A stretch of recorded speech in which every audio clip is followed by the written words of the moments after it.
Chapter 351 Mission Hall. After browsing the Direct Exchange tab, he opened the Auction tab.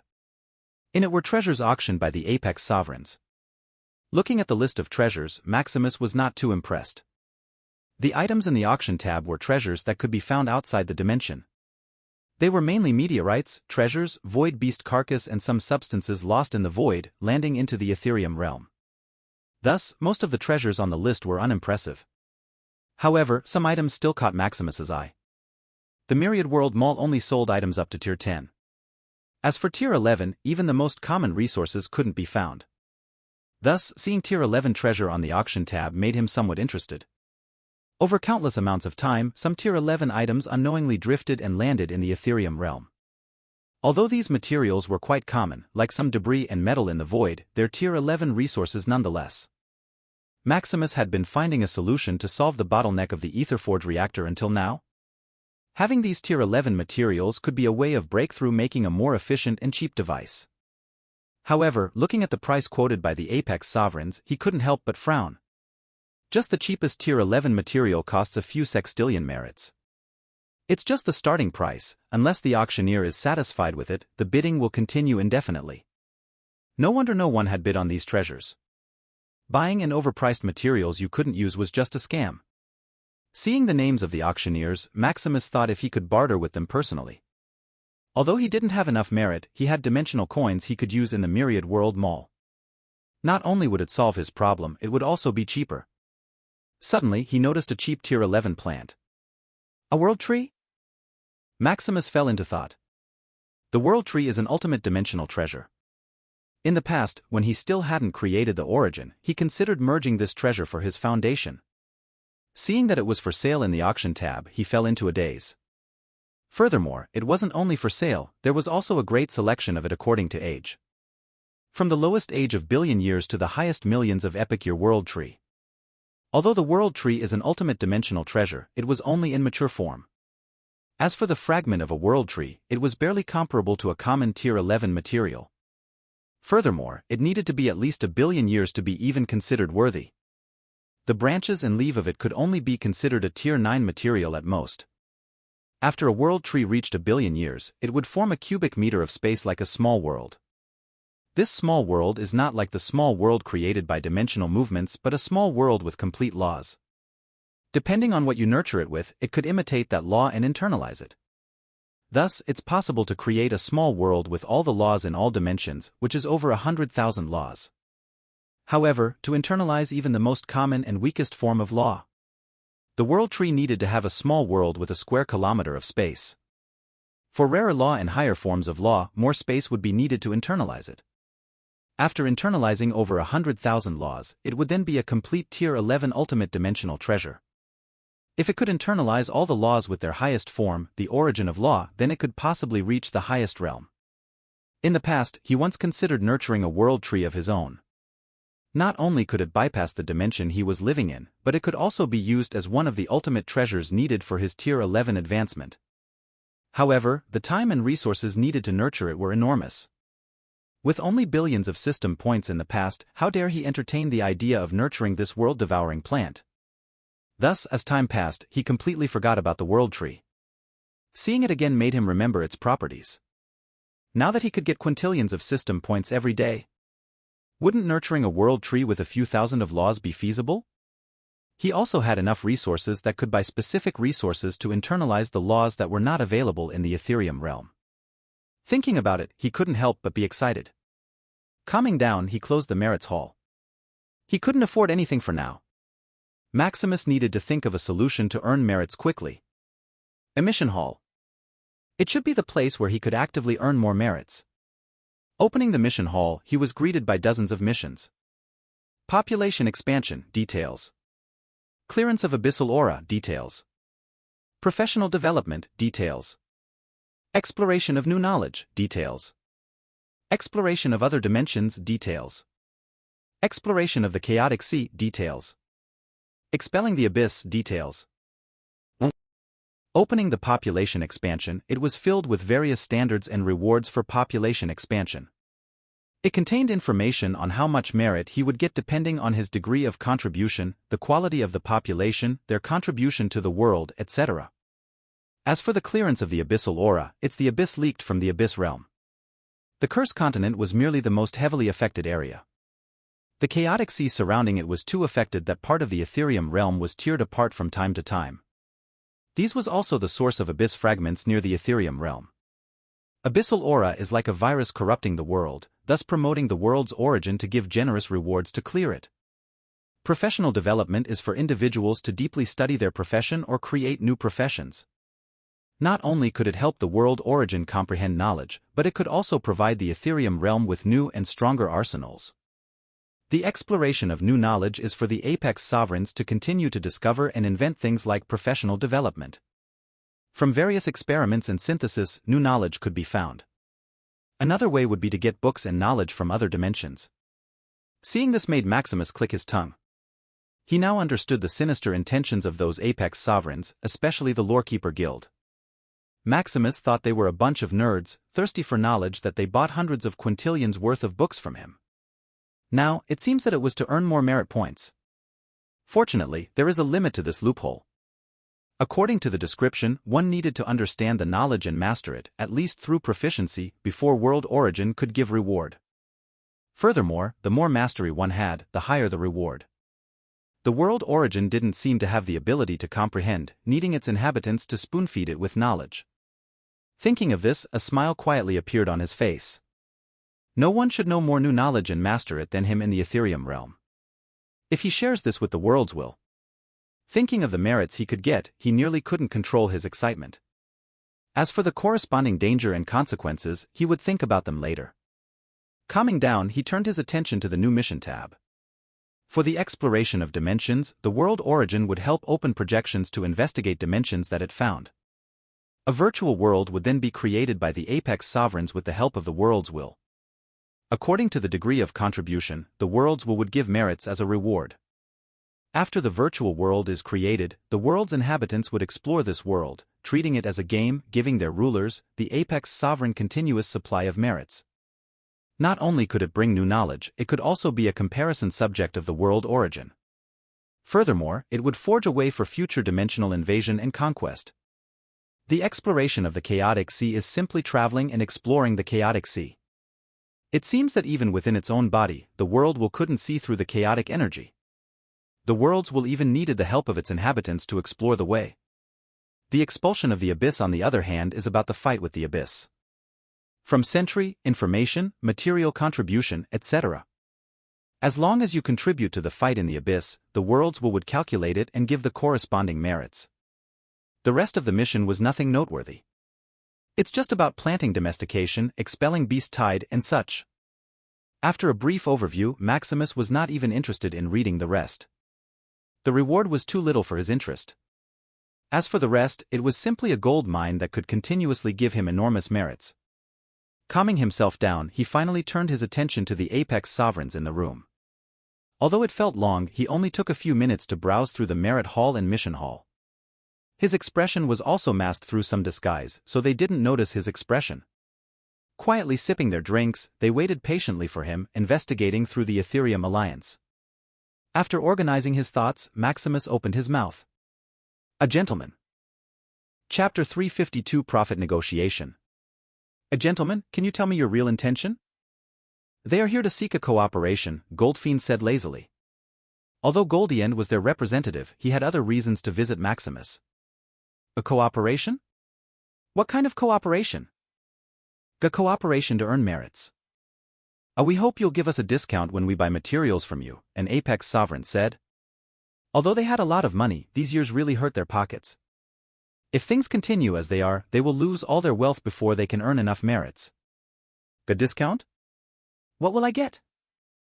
We would give you a greater part of merit than the calculated by the world's will. The world's will would calculate everyone's contribution, no matter what they did. Thus, even though they paid for the material and knowledge they got from him, Maximus could still receive part of their merit reward. You can do that? Yes, this is also the way we cooperated with fellow Vanderbilt. As the richest individual in the world, Goldfiend Vanderbilt could reap benefits just by paying money. With Goldfiend's wit, he wouldn't just be satisfied with the fair calculation by the world origin. Spending a massive amount of funding, he convinced these apex sovereigns to give him a higher proportion than the world's will. Thinking about this form of cooperation, the apex sovereigns hoped to adapt the same for Maximus. Of course, the exact proportion distribution depends on Maximus' negotiation skills. How much are you willing to give? Maximus asked, tapping his finger on the table. It depends on how much discount you are willing to give, they said, passing the problem to Maximus. How much can you give me if I give you a 10% discount? Is fellow Maximus satisfied with 0.5% of the reward? Usually, the contribution percentage reward that Maximus got is 1,000,000%. Thus, a 500% for a 10% discount is already generous. However, hearing their offer, Maximus shook his head. How about 0.7%? No. 0.8? Seeing Maximus didn't budge, they gritted their teeth in frustration. This brat is really like that greedy Vanderbilt, giving them so little yet wanting so much. Calming down, they offered another bid. How about 1%? Maximus. Is fellow Maximus still not satisfied? They asked with a frown. Yes, it's too low. This is already the highest we can go. Unless you increase the discount, we have nothing more to offer. A percentage is already generous. Assuming they earn 100 quintillion of merits, Maximus could earn a quintillion. This is just Maximus giving them a 10% discount. Furthermore, deep down, they knew that Maximus was already scamming them with the price that he had given. Having a monopoly, Maximus could do whatever he wanted, who knows how much he hiked the price. Increase the discount, is it? After a little interaction, he already knew the limit of these apex sovereigns. Using this knowledge, it's time to squeeze the greatest benefit he could get. Finally, after a few hours of discussion and nearly a fight, they came to an agreement. That is, Maximus would give them a 70% discount in return, for which they would give Maximus 10% of their overall reward. Cursing in their hearts, they left in satisfaction. Although Maximus got a chunk of their profit, they could get the items at over half the price. Unfortunately, that cunning Maximus forbade them from reselling the items bought with a discount. Otherwise, they could earn back their money, only using their hard work to earn merits. Soon, the only individuals remaining in the room were Maximus and Goldfiend. What do you want, fellow Goldfiend? Maximus asked. Except for mediating, Goldfiend didn't help in the negotiation at all. Goldfiend didn't seem to care about the discount he would get and had some other agenda. You mentioned earlier that you wanted to barter the treasure in the Merits Hall. Do you want to trade with me? Instead of answering the question, Goldfiend repeated what he had said earlier. A trade with you? Are you so generous? Maximus asked with a frown. Earlier in the negotiation table, Maximus offered to barter other treasures for the 11 materials they auctioned. Maximus even proposed to lower his share if they bartered it to him through a discount. However, unless Maximus paid them several times the usual bid price, they didn't budge and let him get the tier 11 materials. Thus, Maximus had no other choice but to shelve the plan and save enough money first. Apparently, although the merits and crystal merit of the abyss have the same unit of energy, the former is more precious. Unless Maximus bid at least a 1:5 ratio of merits and crystal merit worth of treasure, they wouldn't even entertain the idea of barter. Under Maximus' question, they also revealed several uses of merit. Merits were the manifestation of the dimensional laws and origins of the Ethereum realm. Naturally, using them directly provides great benefits in comprehending the laws and origins of the world. Although the Abyss crystal merit could also achieve these things, it was only useful to individuals born in the Abyss. That is also why individuals born there exhibit great strength, easily catching up to the top powers of the Ethereum realm. Rakasha is a living example of this, reaching the apex sovereign limit despite not being from the same era as those ancient apex sovereigns. The second function is direct advancement. Like the Abyss crystal merit, Ethereum merit can be used to advance one's realm without consequences. The third function is luck. Those who possess great amount of merit would be lucky. Although it may seem illusory, it's real. A stroke of luck may break down a bottleneck that was bothering you. An enemy that may be pursuing you may be cursed by fate. Although it's only useful in the Ethereum realm, it could save one from many troublesome affairs. As for other functions of merits, those apex sovereigns didn't tell him. Even then, just these three functions gave Maximus a glimpse of how useful the Ethereum realm merit is. Just helping with comprehending laws is already a great benefit. Although there are similar treasures in the Myriad World Mall, they are either too expensive or not suitable. Having such a convenient panacea at his fingertips already made him satisfied. Thus, knowing the importance of merits, yet hearing Goldfiend was still willing to barter with him, made him vigilant about his agenda. I have no hidden motives, I only wanted to know how you created your empire system. The empire system? Yes. I can't give it to you, Maximus quickly shook his head. It seems that Goldfiend got a glimpse of the potential of his empire system. Unfortunately, due to many reasons, Maximus would never disclose the creation of the empire system to anyone. Maximus even had to work on it alone so others wouldn't know about its creation. How could a mere benefit allow him to give in now? Seeing Maximus' resolute expression, Goldfiend knew that no matter what he said, Maximus wouldn't budge. How about a cooperation? Goldfiend suggested after thinking. What kind of cooperation? To earn merits? No, I don't bother myself with those kinds of things. I want to cooperate with you and your empire. Ew? How specifically? From establishing the EGCC, monetary investment, manpower investment, anything. As long as your empire has shortages, I would fill them. What for? Seeing Goldfiend being so generous, Maximus was still a little puzzled. I just want you to convince your daughter to be my apprentice, Goldfiend said with a smile. All along, this was his hidden agenda. The negotiation, barter, asking about the creation of the empire system, and various investments were all for one thing, to take that lucky girl as his apprentice. He felt that this world was becoming weirder and weirder. This should be a sign of impending disaster and change. He feared that his strength was not enough to cope with these changes. After seeing Asha, he felt that this should be his surefire ticket to safety. Having overwhelming luck can help one survive any adversity, like walking in a park. Who? Asha? Maximus said, remembering his daughter and this rich man's interaction. Seeing his sincere eyes, Maximus's eyes widened with killing intent. Do you have something for my daughter? This bastard was already an ancient artifact. To have such an idea, how dare he? No, you misunderstood. It's not for anything but for luck. I fear that something would happen in the future. Having an apprentice with such luck is all I need. Are you sure? Maximus squinted his eyes as if to see through Goldfiend's eyes. Yes, I have no interest in the opposite sex or whatever, much less your daughter, Goldfiend said sincerely. He really hadn't thought of these messy things in his mind. All he saw was interest. Driven by interest, he could do anything. And the number one rule to protect one's interest is never to let it involve a woman. This was already a tested and tried theory. Like the three of the world's strongest, Malgrin, Rakasha, and Fialon. Throughout their lives, they didn't involve themselves in this taboo, thus reaching the apex limit. Although this would not always be the case, like Radius and Alabaster having countless wives. To increase his chances, Goldfiend would never touch this taboo. Chapter 353 Honeymoon Trip. How is it, fellow Maximus? Could I have your permission to have your daughter as an apprentice? Seeing Goldfiend push his guts even further, Maximus frowned. No, the children of Maximus, didn't need anyone to teach them what to do. Besides, you are just a mere apex sovereign. What else can you teach my daughter? This, hearing the words from Maximus, Goldfiend grew speechless. What a mere apex sovereign. This is already the peak power of the world. Countless people died on the way to climb here. Reaching tier 9 is not something one could achieve with just resources. One needed talent, time, and resources.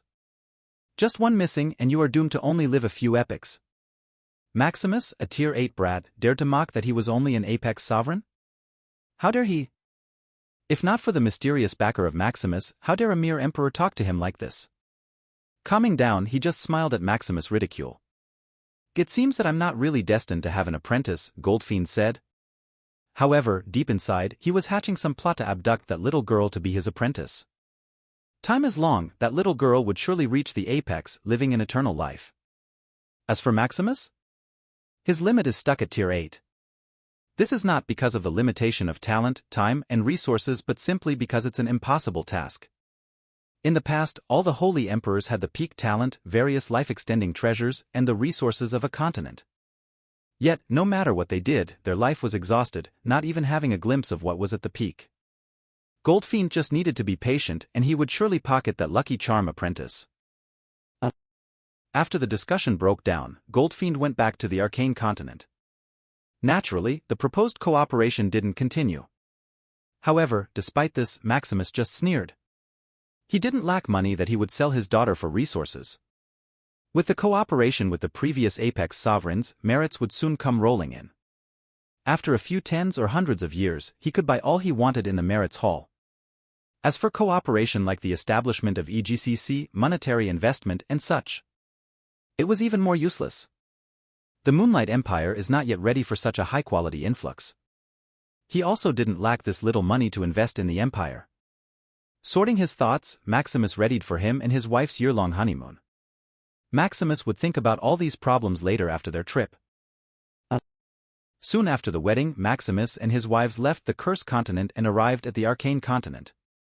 Their first destination was to see the most prosperous continent in the Ethereum realm. Although they had been living here for over a century, they had only visited a few places. Most of the time, they were in the Origin domain. Their first stop was the Gourmet Heaven domain, a domain famous for its delicious food.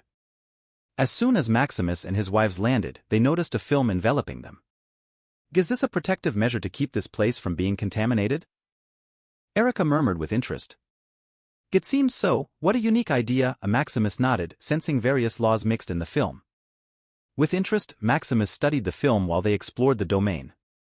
Unlike the Food City and the Moonlight Empire, the Gourmet Heaven domain isn't entirely made out of food. The land is still the land and the city is still the city. However, the culinary atmosphere of the city is overwhelming. Every citizen is an experienced cook with their noteworthy ancestral recipe. This is also why the name of the domain is Gourmet Heaven. It's not the food that made it famous but its cooks. The ingredients are also unique, born in unique artificial environments that enhance their deliciousness. From bizarre plants to unique animals, there were even islands and structures made entirely out of food. Everything is so delicious that Maximus and his wives overstayed for a few months. Disrupting their schedule, Maximus decided to extend their honeymoon trip from 1 year to 3 years. Halfway through their trip, Lilith also sneaked in. Escaping the clutches of her evil sister, Lilith joined them on their honeymoon trip. Fortunately, his wives were quite generous, treating Lilith as already part of them. Furthermore, having one more person would make things more lively. After a year, they visited some famous places in the Arcane Continent. After witnessing all these attractions, Maximus could only sigh at the foundation of the Arcane Continent. The Cursed Continent not only lacked mana and resources but also unique features. The way things were being built, Maximus was barely imitating the prosperity of the Arcane Continent. Continuing their journey, they landed on the Beast Continent, the moving continent of the Ethereum realm. Unlike the gorgeous architecture and artificial attractions of the Arcane Continent, the Beast Continent was like a primitive world. Towering trees, endless lakes, sky-high waterfalls, entering the Beast Continent was like entering a new world. Furthermore, with just a scan of his consciousness, Maximus saw many high-tier resources, more than most of the land in the Arcane Continent. Where should we go, Sky? Their entry to the Beast Continent was not official. Sky just took them to an ancient teleportation array she had set up previously. Although it was easy to get a visa to visit the Beast Continent, one would be under supervision. Furthermore, most places couldn't be visited, one can only go through designated places created for visitors. However, what's the fun of that? They visited the Beast Continent to see its real culture and magnificence. Taking out a Tier 9 treasure, they quickly disguised themselves as aboriginals of the continent. Seeing his wives with beast parts on their bodies, he couldn't help but fall into a daze. Beautiful. Although they are also beautiful in their neutral form, having some special accessories from time to time is a unique experience. Hearing his praise, they nodded in satisfaction. It seemed that a few days of choosing their disguises was worth it. With Sky as a guide, they quickly explored the continent, seeing all kinds of scenery. Unlike on the Arcane Continent, where they were mostly in the cities, Maximus and his wives were mostly camping. To add to the thrill, they even suppressed their strength to that of mortals. Such a new experience is quite unique that even the harsh environment from time to time was also like a game. They also met Beastman tribes flourishing, giving them insights. Especially Maximus, planning how to take these Beastmen as his people. After a year of adventuring in the wild and beautiful primitive continent, Maximus and his wives left in satisfaction. Their next destination was the Divine Continent. This time, Maximus had a little trouble going through the formalities. As the Holy Emperor of the Cursed Continent, Maximus's identity is not so simple. Furthermore, a few gods had grudges against him. If taken easily, it may cause some problems in the Divine Continent. Fortunately, there is Lilith. Contacting his father, Fialon, getting a pass in the Divine Continent was easy. Having obtained the pass, they visited the most prosperous domain in the Divine Continent, the God Domain. Upon entering the God Domain, they witnessed the true meaning of holiness. Looking around, they sensed the heavy solemnness and devotion of the people around. Even the gods dared not to be rampant. This is the God Domain, the territory of their supreme god, the gods of gods. Besides the solemnness, the place is also quite prosperous. Everything one would want is in this land: wealth, power, status. As long as they will it and are sincere enough, the God Domain would grant them their wishes. This is also why this land is known as the Wishing Domain. With enough prayers and sincerity, everything would be at your fingertips. Seeing such an interesting phenomenon, Maximus couldn't help but study it. This is such an efficient way of collecting high-quality faith. Maximus thought of incorporating it to collect more amalgamation of will. Faith and amalgamation of will have the same source, only different in forms. They both come from the belief and will of the people, which is produced by the Spirit. If Maximus could implement similar practices in the Cursed Continent, the amalgamation of will he got would skyrocket again. While studying the phenomenon, Maximus and his wives played around the God Domain wantonly. Contrary to other people's thinking, the God Domain is not so strict. Every entertainment possible is in this land. God Domain even has the largest casino in the Ethereum realm. Often some apex sovereigns and gods went bankrupt in this place. Many also won, creating a foundation for their family to come. Splurging, Maximus and his wives won and lost some money. The place was really a heaven for gamblers. Besides a large amount of money flowing, the place also prevented any kind of cheating. No matter if it was the use of law or other treasures, it was useless. Fortunately, the system lived up to expectations, so he didn't lose face in front of his wives. Chapter 354,000 Magic Crystal Vein. After 3 years of visiting the 3 continents, Maximus and his wives returned to the Moonlight Empire. In the days he was absent, the Moonlight Empire didn't cease its activity.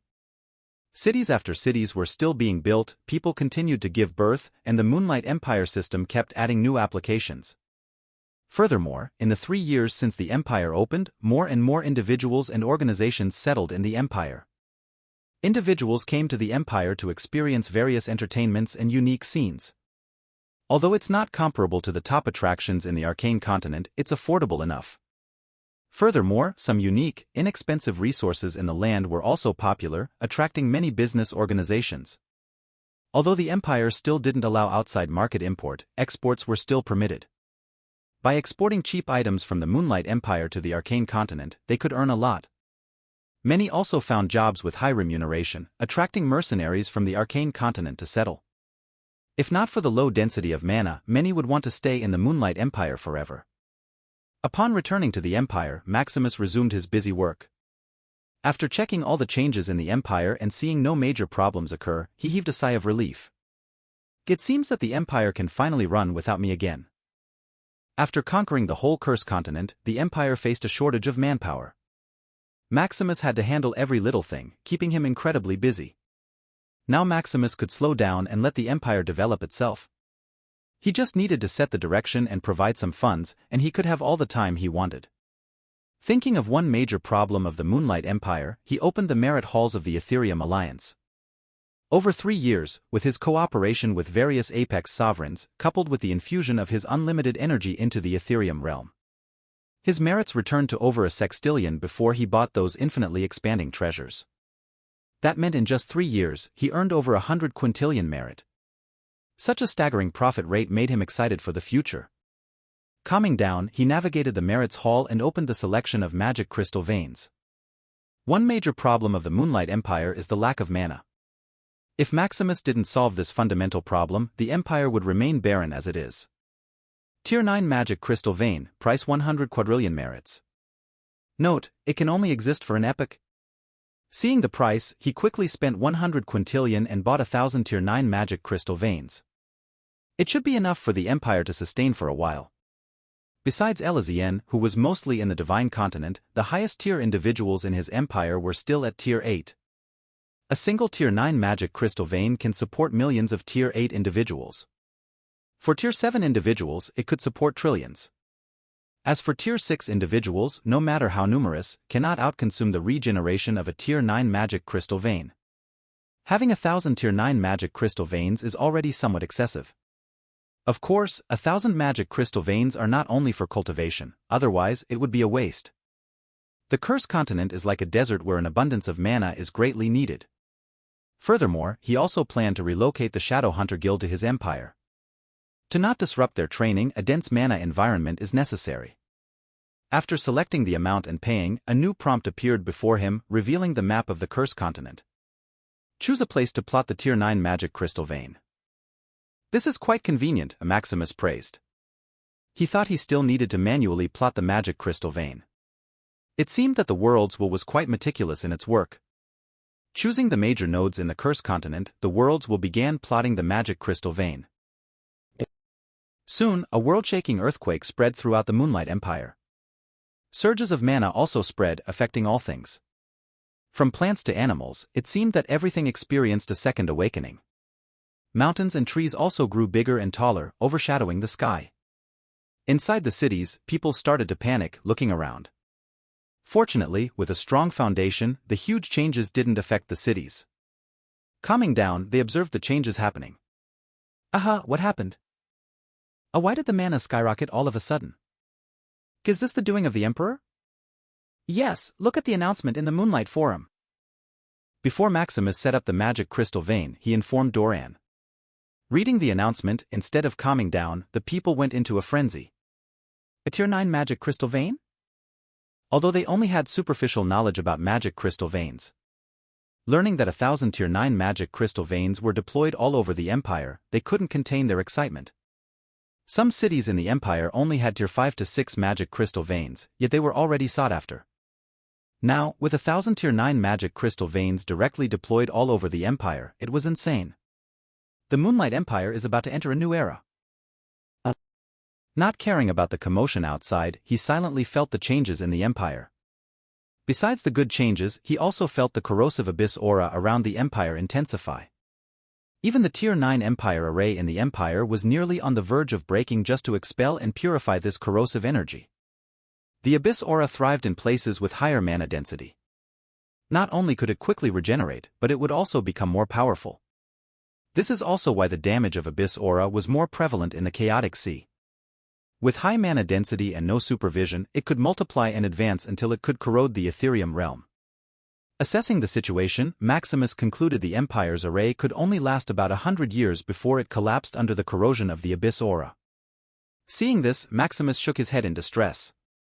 Although he was not the one who built the Tier 9 array, he knew how hard and expensive it was to build. Maximus was already lucky that he inherited such an array from Valoros. Now, under his carelessness, millions of years of work would be gone in just 100 years. Thinking of a solution, he thought of the Ethereum Alliance Forum. Years ago, when he had nothing to do, he looked through this section. Initially, Maximus thought that the forum was a mere communication page of the Apex Sovereigns. Upon closer inspection, he was greatly mistaken. Aside from various information and internal trading, it was also a mission board. However, instead of the World's Will issuing missions, it was the Apex Sovereigns issuing them. Depending on the reward, one could even hire hundreds of Apex Sovereigns. As long as it's not fighting and killing, some Apex Sovereigns would do any work with enough merits. They had an eternal life and didn't worry about wasting some time. Sifting through the forum, Maximus thought of issuing a mission to upgrade and modify the Moonlight Empire's array. Letting his people do this job was too slow, and doing it himself was impossible.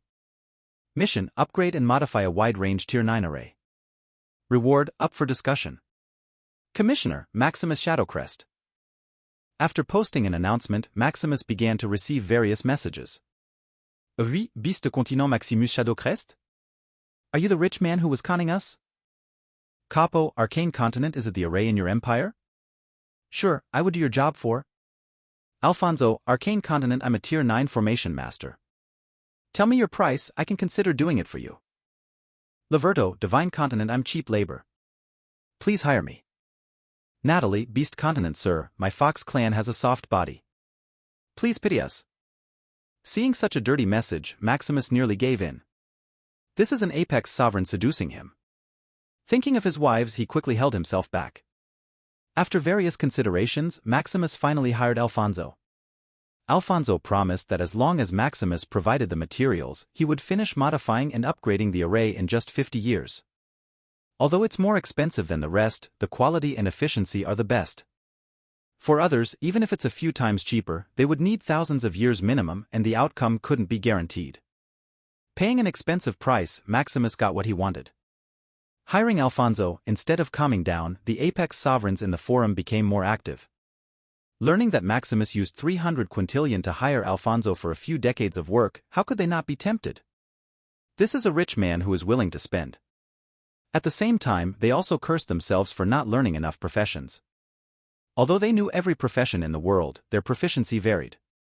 Most of them were only Tier 8 formation masters.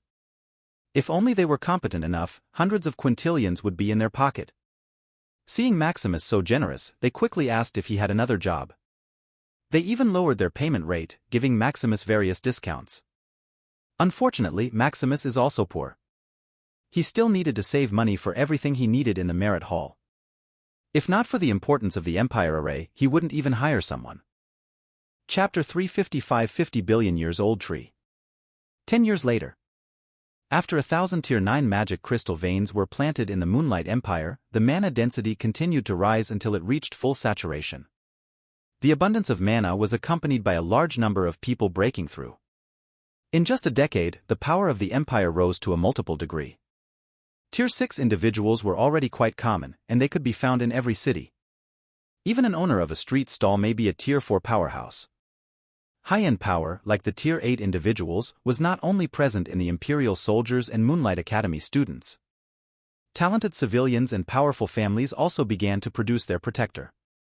Without a Tier 8 individual in your family or organization, it would not even be qualified to dominate an industry. Fortunately, the overwhelming power Maximus had shown decades ago still lingered in their minds. Additionally, the mild brainwashing of the Empire stayed rooted in their mind, especially people born from the establishment of the Moonlight Empire. The people born in the Empire could also automatically reach Tier 1 when they reach adulthood without any training, and talented individuals began to be born en masse. In the past, having rank 5 or rank 6 potential was quite rare, with not even a handful of individuals achieving it. Now, over 100 people were born with rank 7 potential, and there were even a few with rank 8 potential. As for Tier 9, it was considered a miracle in the world. Even in the Arcane continent, few people were born with such talent. Overall, the Empire was becoming more prosperous, with dragons and phoenixes being born one after another. The Shadow Hunter Guild also finished moving to the Curse continent. At first, many were reluctant to move to such a barren land, considering they were already in the most prosperous part of the world. The mana, resources, and opportunities found in the Origin domain were unmatched. Moving to the Curse continent seemed like a senseless move that would only hinder the guild's growth. Unfortunately, Maximus was adamant, and with various temptations, the Shadow Hunter Guild had no choice but to relocate. They were enticed by increased contribution points, permissions, and access to high-end materials. They had long known that their guild leader had connections to other dimensions, which was also the specialty of their guild. Now, they could exchange these unique knowledge and resources through contribution points. How could they resist such a generous offer? Upon moving to the Curse continent, they were surprised by the mana density of the Empire. Though not comparable to the mana-rich environment of the Origin domain, where mana was almost like liquid, it was enough for their training. They were mere at Tier 6 to 7 realm, such mana density was enough. As for those Tier 8 guild members, they were already in the abyss. It was easier to gain contributions there, which was appropriate for their condition. If they stayed in the Ethereum realm with their strength, their chances of reaching Tier 9 would be almost null. Thinking of their future, they couldn't help but start to look for tasks. The Moonlight Empire was full of work, they couldn't be idle for a second. In the Imperial Castle, Maximus looked at his harvest over the past decade. Not bad, he mused. First was the amalgamation of will. From over 10 quintillion, it now reached 30 quintillion. The increase in powerhouses and the presence of his guild nearly tripled the amalgamation of will he received daily. This realization made Maximus want to expand the guild again. Unfortunately, the guild couldn't expand anymore. With over 100 trillion members, the guild was quite bloated with its current structure. This was even larger than some guilds and organizations with an apex sovereign at their core. Although Maximus could fight apex sovereigns back to back, it could be said that he could even tear them apart. However, who would believe that? Most would only think that he was relying on some treasure he received from his mysterious backer. Without an apex sovereign suppressing the guild, if it grew more, it would become too chaotic. Although Maximus could solve it with force, it was too troublesome.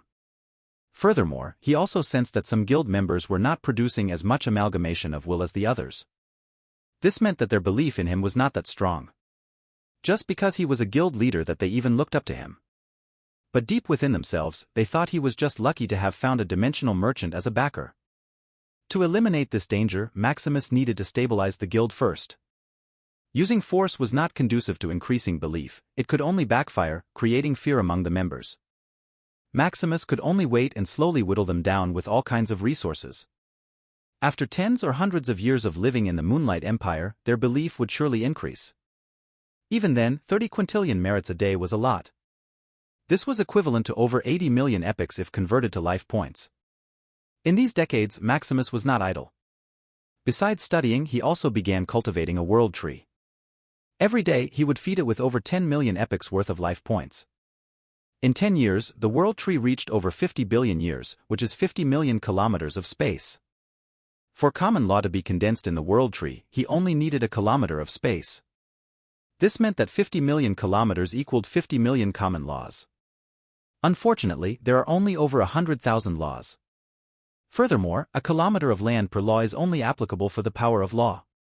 The essence of law and the origin of law were in another league. A single common essence of law needs 1,000,000 kilometers of space. The million-fold difference immediately shattered his fantasy. Over the decade, he managed to condense over 100,000 power of law and 50 common essence of laws outside of what was present in the Ethereum realm. As for rare and supreme essence of laws, it was not cost-effective. To condense a rare essence law, he needed at least 100 million kilometers of space. As for the supreme essence of law, without 100 billion kilometers of space, Maximus could only dream about it. Finally, for the origin of law, the ultimate form of law that a tier 10 being can barely master, Maximus was not even close to condensing it. Besides the lack of space, he didn't have enough money. With over 80 million epics of life points every day, if he put all of that into the world tree, it would be almost 300 billion years in 10 years. Unfortunately, just to nurture the world tree to over 50 billion years, Maximus nearly went bankrupt. After all, the system life points could only accelerate time. The resources needed to condense the law and to nurture the world tree still needed to be bought. Over sextillion dimensional coins, only managing to condense 50 common essence of law? This was like reality slapping him in the face, telling him he was poor. Fortunately, he almost completed the collection of the power of law, just some rare supreme law missing. This should be enough for him to digest for a while, strength and creating an ultimate foundation. However, to do this he still needed money. From ultimate treasures, resources, everything needed money. Maximus felt that even if he sold the whole Ethereum realm, it wouldn't be enough to push him to tier 9. Maximus's only choice now was to venture outside and start his grand plan. First is upgrading the Etherforge reactor. Unlimited energy is equal to unlimited money. Thus he needed the Etherforge as a leverage to hasten the process of collecting money. Second was to hasten the inscription of items to print resources. Although the Codexia world was doing a good job, it was not enough. The Moonlight Empire only had hundreds of quadrillion populations. Moreover, most of them were weak and lacked experience. The only thing they could inscribe was low-level resources. To accelerate his plan, Maximus needed to export the Codexia world to the world's origin and have the whole world play his game. At that time, even if he couldn't upgrade the Etherforge reactor to satisfaction, he could still print high-end resources. Using his unlimited energy, all dimensions would be in his pocket. However, Codexia world is still lacking. The current Codexia world is too lackluster compared to all the great games in the Ethereum realm. At its current state, it would not even reach the top 100,000. Besides modifying and enriching its content, Maximus needed to think of ways to make it popular. Suddenly, he thought of why the people of the Moonlight Empire were addicted to the game. It's not about its quality content or the joy that the game brought. Money. It's all about the wealth they could earn in the game. Directly connected to the bank, all the richness they earn in the game is real. This made the game transcend its original intention. It's no longer about fun and experience but about livelihood. A game that could make anyone rich. No matter how trashy the game is, it would be flocked by the masses. Thinking of a solution, his eyes lit up.